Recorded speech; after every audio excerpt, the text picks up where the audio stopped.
હવામાન નિષ્ણાંત અંબાલાલ પટેલે પણ મોટી આગાહી કરી દીધી છે। ફેબ્રુઆરી માસમાં કમોસમી વરસાદની શક્યતા છે।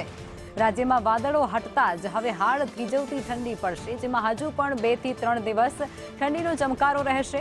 પાલનપુરમાં લઘુત્તમ તાપમાન 4 ડિગ્રી નોંધાશે। પાટણ, સમી, હારીજ, મહેસાણામાં પારો ગગડશે। સાબરકાંઠા અને અરવલ્લીમાં પણ ઠંડી પડશે। ગાંધીનગર, અમદાવાદમાં પણ ઠંડીનો ચમકારો રહેશે।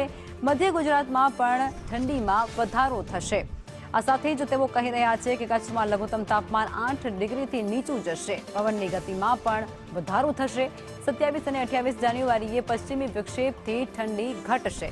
ઉત્તરના પર્વતીય પ્રદેશોમાં હિમવર્ષા પણ થશે। ઉત્તર અને મધ્ય ગુજરાતમાં હળવો વરસાદ પડી શકે છે।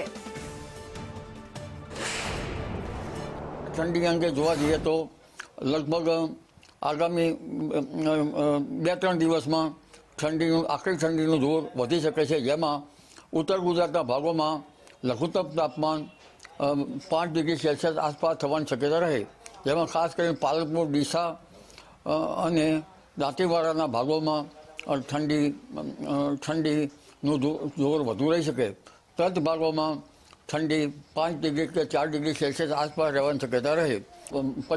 બીજો પશ્ચિમી વિક્ષોભ લગભગ તારીખ 26-27માં આવવાની શક્યતા રહે છે, જેના લીધે ગુજરાતના હવામાનમાં પણ ત્યાંની અસર થઈ શકે।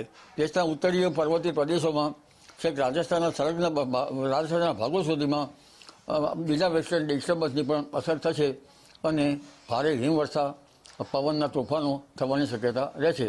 ગુજરાતનું હવામાન ફરી પલટો થઈ શકે